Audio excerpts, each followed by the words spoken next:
Oke teman-teman, kita lagi santai duduk istirahat habis gali-gali timbunan buat apa? Pondasi pondok.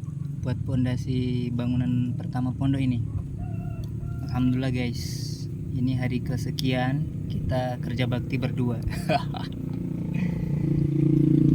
Jadi saat ini program terdekat buat pesantren kita yaitu tanam-tanam dan penghijauan lahan pondok pesantren.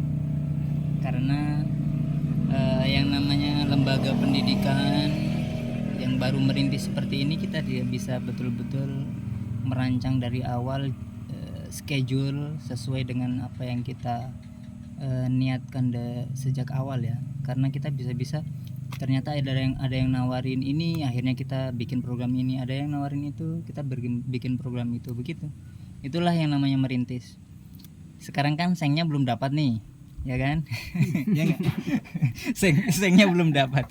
Yang namanya pembangunan habis dari bawah ke atas kan sengnya harus terpasang juga. Tapi setelah batu bata berdiri ternyata kita langsung tanam-tanam.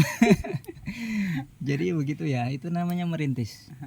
Jadi karena ada muhsinin, orang baik, hamba Allah yang terpanggil, mudah-mudahan ya hartanya dapat disimpan melalui lembaga ini sehingga pahala dan kebaikannya mengalir untuk anak dan keturunannya, untuk beliau juga. Amin, sampai amin. Beliau istirahat di alam sesudah alam dunia. Amin Allahumma amin. Kemudian tadi kita sudah sempat ngecek apa? Lokasi. Ya. Kira-kira tanam bibitnya itu di sebelah mana, area bagian mana dari lokasi pondok. Dan sudah disepakati insya Allah di belakang bangunan ini ada 0,5 hektar yang kita buatkan khusus untuk taman atau kebun buah. Buah apa itu aja? Buah jeruk sama jambu jeruk manis sama jambu kristal. Nah, insyaallah. Ada jeruk manis, kemudian ada jambu kristal. Kenapa jeruk manis teman-teman? Karena menurut kami jeruk manis ini banyak manfaat untuk kita distribusikan ke pasar ya. Selain kita jual bulat-bulat begitu per kilo, kita pun bisa menjualnya dalam bentuk yang lain, seperti sudah kita olah es jeruk ya kan, ke warung-warung. Itu nilai ekonomisnya lebih tinggi sehingga perekonomian pondok, kemandirian pondok itu lebih lebih kuat, seperti itu guys. Paham? Baiklah, kira-kira ada yang ingin diteruskan? Ustaz Lutfi, Ustaz Abdur, ini kan bulan Muharram ya? Oh iya, Muharram. Masih Muharram ini. Kira-kira amalan apa saja yang bisa kita lakukan nih kalau di bulan Muharram nih? Katanya kan memang kalau bulan Muharram tuh perbuatan baik bisa diperbanyak atau dilipat gandakan pahalanya. Kalau buruk pun sama, dilipat gandakan juga. Nah, umpamanya nih sekarang kita lagi membangun ya kan?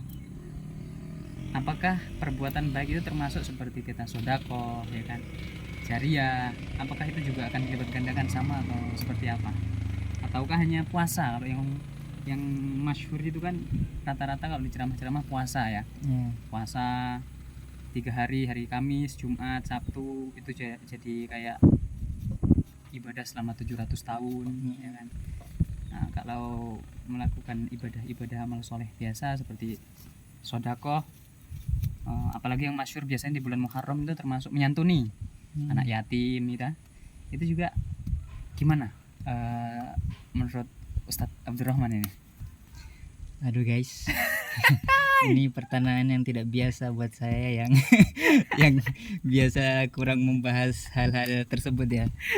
Tapi mudah-mudahan ya sedikit banyaknya coba kita kikis-kikis lah ya kan. Oke.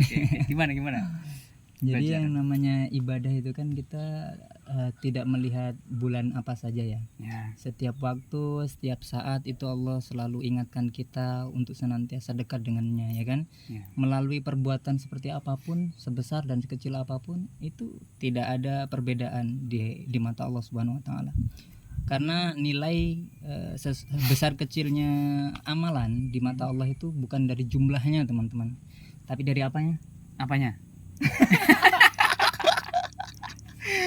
Di sini yang dilihat. Oh, takwa. Dari hati, Oh, dari hati. hatinya, Iya. apakah itu ikhlas ataupun tidak, atau masih berat, ya kan, dalam mengamalkan atau menjalankan suatu amalan begitu. Dan sedangkan ikhlas itu sendiri adalah ikhlas itu sendiri apa? Apa itu ikhlas? Ada yang tahu silahkan tulis di komentar.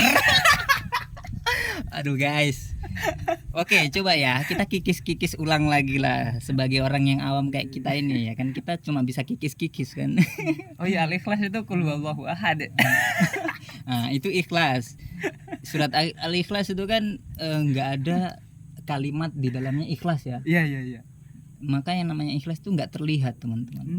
Betul. Jadi betul. yang tahu hanya hati kita dan Allah Ya. sahaja. Begitu. Tidak terdengar oleh telinga, tidak terlihat oleh mata, tidak terucap oleh lisan. Wasik. Itulah namanya ikhlas. Tidak kelihatan, ya kan? Bagaimana? Gas. Jadi sedekah itu baik kalau dengan cara yang jahar atau terang-terangan, karena selain daripada yang sudah kita sampaikan tadi, teman-teman, ikhlas itu juga kan dalam surat Al-Ikhlas itu pada ayat pertamanya, qul huwallahu ahad, ya kan? Katakanlah bahwasanya Allah itu satu atau esa. Ikhlas itu hanya Allah tujuan kita. Tidak ada tujuan yang lain. Kalau masih ada tujuan yang lain atau embel-embel yang lain dari amal-amal kita, itu bukan ikhlas, ya kan? Ya nggak sih? Ya. Harus hanya Allah Karena di Allah. tujuan kita. Lillahi ta'ala. Lillahi ta'ala, itu dia. Kemudian ayat kedua, Allahus Somad, ya kan? Artinya apa itu? Saya nggak tahu ya. Apa sih? Gaya. Jadi Allahus Somad itu hanya kepada Allah lah kita meminta pertolongan. Yang namanya ikhlas dalam berjuang itu mintanya cuma sama Allah. Berharap, bersandarnya itu cuma sama Allah. Maka orang-orang yang ikhlas itu tidak mudah ditumbangkan. Kenapa? Karena sandarannya sangat kuat. Siapa? Allah Subhanahu wa taala. Ya kan? Maklum ya, dia terlalu baik. Oke guys, kita lanjutkan kelebayan kita. Jadi ayat ketiga apa? Allahus Samad, Lam yalid. lam yalid walam yulad. Allah itu tidak melahirkan dan tidak dilahirkan, ya kan? Jadi percayalah bahwasanya yang namanya Allah, Tuhan, itu tidak seperti manusia. Jadi bedakan antara cara kerja manusia dengan cara kerja Tuhan atau cara kerja Allah. Misal kita diperlakukan seperti ini oleh orang lain, kemudian kita menganggap Allah itu tidak adil. Hei, jangan dulu. Cara kerja kita, cara berpikir kita beda dengan cara Allah menjalankan kehidupan kita di dunia ini. Terus husnudzon sama Allah, itu namanya ikhlas. Terus yang namanya walam yakul lahu kufuwan ahad. Apa itu artinya? Walam yakul lahu kufuwan ahad. Dan tidak ada seorang pun atau satu makhluk pun yang menyerupai Allah. Entah itu dari sifat-sifatnya, entah itu dari fisiknya atau zatnya, entah itu dari ya semuanya, tidak sama sekali menyerupai. Berbeda dengan makhluk. Sangat-sangat berbeda. Itulah kurang lebih ya 4 poin sebuah keikhlasan yang dituangkan dalam surat Al-Ikhlas. Jadi kesimpulannya? kesimpulannya mari kita bersama-sama membangun pesantren ini guys. Ya, ayo. Ya, ini adalah pelosok desa yang masih perlu uluran tangan teman-teman yang baik hatinya ini. Kebaikan teman-teman untuk teman-teman sendiri. Itu amal akan diperlihatkan saat teman-teman semuanya butuh di hari hari mahsyar kelak ya. Hari mahsyar atau hari setelah kehidupan di dunia, dalam kubur ataupun setelah kehidupan dalam kubur. Seperti itu teman-teman. So pelepas rindunya apa? Siunya apa nih siunya? See you. Thank you so much. Asik. Thank you so much. Teman-teman, beginilah cara kita